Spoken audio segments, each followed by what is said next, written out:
New tonight is a bill passing its first House committee vote on Thursday. Opponents call it the Don't Say Gay bill. Here's what this bill says. A school district may not encourage classroom discussion about sexual orientation or gender identity in primary grade levels or in a manner that is not age appropriate or developmentally appropriate for students. And joining us now to talk about this is Orlando Democratic Representative Carlos Smith, the first openly gay Latino representative in the state of Florida. And Representative, what was your reaction to this bill? Well, we call this the Don't Say Gay bill because it will effectively erase LGBTQ students, LGBTQ families, and LGBTQ history from classroom discussion. Really anything gay or anything trans would be prohibited from K through 5. And in middle school and in high school, if someone believes that a conversation about LGBTQ people was not so-called age appropriate, the bill encourages them to sue the school.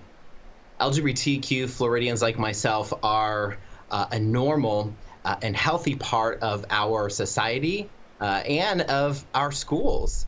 Conversations about us, about who we are, about what our families look like, they're not dangerous. And this bill suggests that they are dangerous or inappropriate, which sends really a terrible message to our youth. So we're very disturbed by this legislation. Yeah, I think that the term age appropriate needs to be discussed here, right? It says age appropriate. When is talking about sexual orientation, in your view, appropriate when you're talking about young children? At what age?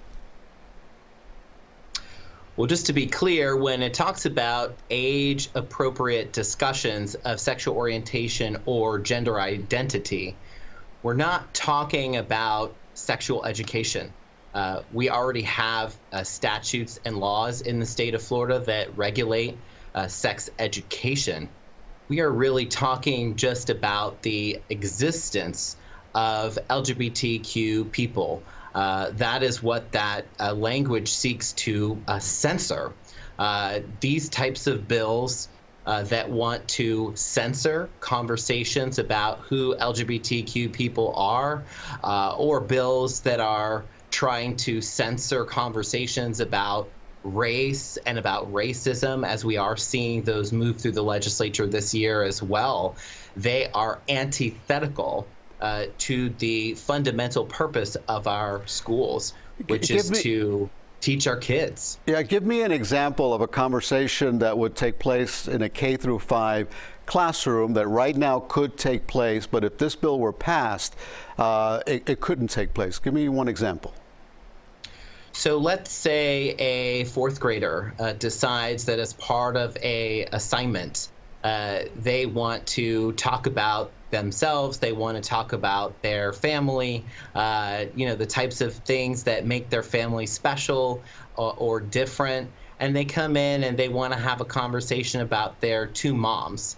And they draw a picture and they write an essay and they say, listen, this is what my family looks like. These are the things that we do during the weekend. These are my two moms.